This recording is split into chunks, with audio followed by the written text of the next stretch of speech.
I've been waiting for you.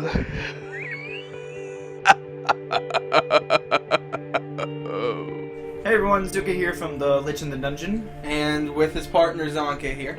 Yeah, this is technically my co-host even though you don't see him because I do GM tips. He's supposed to be doing monster crap, but he's not. And we're gonna do this segment together. Also another one that I had planned in the future, but enough about that. So, got some requests to talk about story hooks and campaign hooks and dungeons. So, we're gonna show you a really cool way to Spice up a dungeon if you're stumped on exactly where you want to take your campaign to next, what kind of adventure you want to send your players on. This might be a good way to give it a shot. You never know what you might come up with. Yeah. So, I have a box of fortune cookies. That's backwards. I have a box of fortune cookies.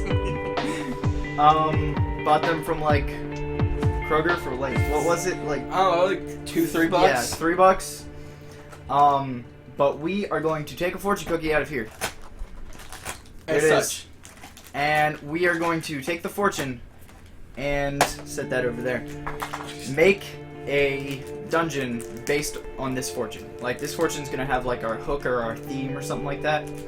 And so we've done one dry run before, and then one video that got corrupted. And I have most of that video, so if I get enough requests in the comments, I'll go ahead and post that as well. But it doesn't have the fortune cookie opening part, which I think is the most important part. But it has the important stuff, I guess, kind of. Anyway, we'll just do this run and see what happens. We're gonna do this. So for the YouTubes. All right, here we go.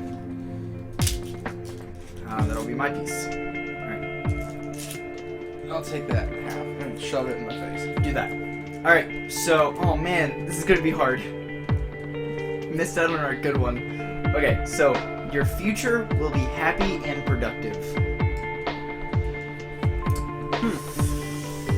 This is gonna be a hard one. I can't get it any closer to the webcam because it's out of my reach, but there it is. But that's what our fortune is. That's the fortune. We wouldn't lie to you about that one. Yeah, what was that other one that was really good that we did that first time? I don't remember. Anyway. Something about happy is not what it seems or something. I don't know. It was weird. But this one says your future will be happy and productive. Alright, so without just saying they go on a cool adventure and they're productive and they come out happy on top of it because they have treasure, let's try to make this interesting. Alright. So let's start with, I guess, location. Let's start with that. Set this. Let's just put it there. I'm putting it somewhere. Let's start with. See, that's why you need to stop touching it. All right, your future will be happy and productive. Let's start with location. Start spitting some location ideas out there. All right, so I'm talking happy and productive. So if the future's happy and productive. Well, maybe the first thought that comes to my mind is for happy and productive is like, maybe it's not currently happy and productive. Like, kind of a bleak atmosphere kind of thing, anything? Yeah. Like, going into it, like, the apocalypse is happening, the sky is falling, like, the universe is getting ready to explode. I mean, I was thinking, too, maybe it's whose future is going to be happy and productive. That's true. So you could be like, a villain's future is going to be happy and productive because to them, the world dying is a good and happy, productive thing for them. That's fair. In their thought process. But I do like where you're going. So let's say it's like the end of times kind of situation here. This is a huge stretch, and I hate doing this for like a random cookie cutter dungeon thing, but you got to work with what you've got. So say it's all bleak, bad stuff's happening everywhere, monsters are more numerous than they've ever been, and your adventurers are not exactly sure how exactly they're going to fix things like they're supposed to, because they're the adventurers. Yeah. They're the heroes of the story. So how exactly are they going to do that? And I was thinking to mix in the, I don't know where to put this at, but to mix in the the future's going to be happy and productive, maybe they meet sort of an oracle of sorts that tells them that their future is going to be happy and productive. And using that, maybe that can drive them towards some unknown resulting task that ends up fixing everything that's gone wrong. Well, to me, this dungeon... I like where you're going, but to me this dungeon sounds like it's going to... Or this idea, I should say, is going to be part of a larger campaign that's been going on for a while. Because what we have going so far sounds like it should be dealt with higher level... Very high level. ...characters. Depends on what system you're using for that. But, so, really experienced people who've been going for a while. Or, like, maybe a one-shot that you just were like, hey, let's go and do crap at stupid high levels just because we can, and call that a one-shot. You could do that too, but obviously this should be, higher level characters for what we have. So then let's say the Oracle. Let's go with that. Sure. I like since it has the word future in it. Let's stick with using an Oracle somewhere in here. So whatever metropolis or whatever that they happen to be in, there's a local fortune teller. All right. And they're nothing big. They're probably not even like legit fortune telling, like a legit oracle or anything. Read some people's tarot cards. Nothing too spectacular. Just makes her money and lives off of it. All of a sudden, she gets hit with some divine knowledge power, and she becomes a real oracle for a real deity. All right. Now, the deity is of course up to you. I want to leave that as open book as possible. If you're struggling for ideas, if you have a player that follows the deity, you can use that one. If you have a player that follows the deity, you can use the antithesis of that deity. Like, for a D&D example, say they follow Pelor, you can give it to, like, I don't know, Vecna. Yeah, the only downside opposites. is this oracle is supposed to have a future that's happy and productive. Right. And that's going to be hard if the evil or the god is. So try to stick with something of like light or goodness or just common sense, or if there's any like luck, fortune telling like gods, go with that. That's actually a really good one. Fantastic. But do what you want with it. So go with this. She gets this divine sense, this divine message that the world is in severe danger as it looks around everybody. Sure. And she needs to find a group of adventurers who are up to the task of seeking out the answer to this massive whatever's happening in the world. So you can make it as mystifying as possible. She can straightforward tell the adventurers what the god said to her or anything, or you can make it in a riddle format. But either way, you need to try to get she needs to try to get herself to the adventurers, or you need to try to move your adventurers towards her, because this will be the start of the adventure. So from there, I guess we go ahead and go into like location. Now's a good time to segue into that. I'm thinking if you got Oracle kind of situation, I don't know, there's no real location that you could go into, but maybe the god or something is like, I want these people to come and fix this problem. It's just maybe it's not even like the full answer to the doomsday problem that maybe your campaign is suffering from, but maybe it's something that'll help along the way. Maybe the god puts them into a reality marble of sorts, where it's like a separate dimensional space that whatever the problem is, maybe it's working with, I've always, especially with one of my campaigns, I've had the planes connected by an inner tube system. Okay. That if certain one of these tubes get, like, messed with in a certain way, that they can destroy whole planes. Have maybe that kind of idea. Maybe there's, like, these vents, they go to various different planes, and that reality marble is, like, a portal into a section of whatever plane the tube is connected to.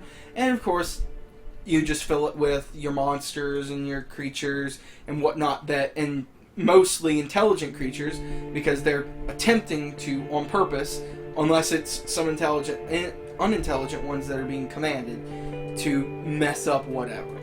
And again, this fortune's really tough. Yeah. Because you have to start being a little vague with it. Well, I mean, the fortune itself is pretty vague because it's just your future will be happy and productive, and it's maybe it's not so much as that's the future. That's only the future if the adventurers do this. And so a good idea for like if you're doing like a dungeon, like some fighting and stuff like that.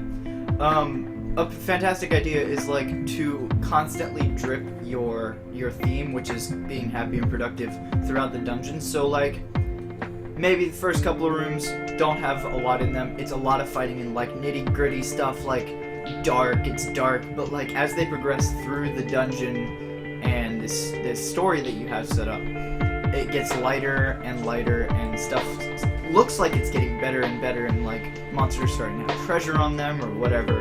And then by the end of it, they're like rolling like gold. Yeah, they're like super happy, and they're like, wow, this was actually pretty happy and productive. So it's like, wow, maybe that fortune teller was right and she wasn't insane, because hey, this is Doomsday. So just like you just drip it in, like sprinkle, just make it happier as they go throughout the entire thing. The upside to this is, though, the way that we have it set up is it's a higher level dungeon, so you get access to everything and whatever manual you might be using. So you get access to, for D&D purposes, you get access to mind flayers and other really terrifying creatures that make any players, not even just their characters, but players themselves are stricken with fear. Beholders, aberrations for a few, but like beholders and the mind flayers, large dragons, stuff like that. That's very frightening, and it's always just very doubtful that you're going to survive. And then, like I said, as it gets along, maybe the creatures get a little bit less scary. They're still dangerous. Yeah. They're still of the level and magnitude that they were fighting before, but they're less of a scare tactic and more of a, wow, maybe we can get through this. Yeah. For like non-D&D stuff, because I kind of try to keep, system neutral. Really bad at it because I'm most experienced in D&D. But for other stuff, it's like, the same idea, whereas like D&D you have bigger monsters, but like your characters will be more experienced and have more powers, depending on the system, or more points to spare or whatever, so you'll be able to throw them up against more stuff. Anyway, again, not really experienced in a lot of other systems, so I can't speak to those directly, but you can throw bigger crap at them, and when they get farther into it, maybe slack it back a little bit more, or at least make it more rewarding. Speaking of, like, system neutral, I've never played it myself, but I kind of know the gist of Call of Cthulhu, for instance. This would be a great one for Call of Cthulhu, what we've got going so far. Oracles in there, I'm pretty sure in an Eldritch-like world, there's oracles everywhere. They're telling the fortunes of the end times and all that stuff. And maybe that reality marble thing that I was talking about before, this alternate dimension, is perfect for that. Yeah. They have that all the time, and your players, your characters, get to go through this reality marble to maybe, instead of it being, you can directly, even instead of just like with the plane thing with the D&D where you're trying to shut them down from blowing an entire plane up, this one is you're trying to get to this door and reseal an old one in there and keep it from breaking out. And you can even do that for D&D. Yeah. Old ones are in there too. Yeah. And of course, like with Call of Cthulhu, I think they still do sanity points. Don't hold me to that one. It's been a while. But your characters will have, or your PCs I should say, will have a lot more sanity points to spare, so that you can throw stuff like this at them and they won't go insane. Because again, we're talking like higher levels, higher experience for those who don't use a leveling system, who use an experience system like... What is the Star Wars RPG's experience system? Iron Claw uses an experience system. Groups might. I think they might have a living system. Anyway, digress. I digress. So, happy and productive, that's what we're doing. That's the key. No matter how you decide to go about this, it's important that it does need to go from... It can be as dark as you want it to be. It can be Book of Vile Darkness level dark. And... it just, what it needs to do is it needs to progress at least enough to where the characters at least feel like maybe there is some light at the end of this tunnel. Maybe there is some hope that we can cling to. And don't rip the hope away from them. Let them keep the hope this time. Yeah, this time. Ripping the hope away comes next. Like farther down the future when we get to a fortune that has that kind of theme. They have to have the hope first. Yeah. So give it to them and let them keep it for a while. Yeah. On the note of hope, it's only effective to frighten your players, to rip it away from them, only so often. If you overuse it, the players and thus the characters start getting less and less affected by it, and sometimes they want to play less and less because it's like, oh man, this is getting boring. We're just going to do this thing, and it's not. So, be sparing with the betrayal, because people will start to get immune to it, suspicious to it, that kind of thing. But yeah, I think that's, I mean, honestly, I've given some examples for some monsters for D&D, and I'm not aware of any other monsters for like other worlds, but I mean, you're the one, it's whatever system you're using. You're your dungeon master if you want to, or GM, if you want to make some creatures up for this that look so terrifying that they couldn't have possibly been written up by anyone less than a madman, then that's your Yeah. your group. It's you just do what you want to do. But just make sure that the main point here, according to the fortune, is that it needs to be happy and productive in the end. But that doesn't mean that it's going to be dark and unproductive at the beginning. So the point of this series that we're going to try to make, and I'll probably say something like this at the end of every video of a part of this series, we're calling this Cookie Cutter Dungeon, but the idea is like, your characters have gone and done something that totally messes you up and throws you off your game. So if you maybe like need a new dungeon or something like that, or maybe you're suffering from some GM block and you can't quite tell what to put them up against next, order some Chinese takeout, get some fortune cookies at Kroger. You can find inspiration anywhere, and fortune cookies are a pretty fantastic place to find it. So yeah, we're gonna continue this series and show you how to take fortunes and make them into dungeons so that you can do it at home, or you can grab some of our ideas. Yeah, the ones that we use. Yeah. But yeah, so that's gonna be the idea of this new series that we have going on here. But I think that's it. Yeah. All right. So you want to do your sign off first, and then I'll do mine. Okay. All right, everybody. This is Zanke signing off, and I want you to keep it real. All right. And so this is Zuka from the Lich in the Dungeon. You're here. You should subscribe, by the way. But until the comment. Yeah, like and comment, all the good stuff. Until the adventure ends, though. This is Zuka's Lord signing off. Leaving already? Do come back. Oh.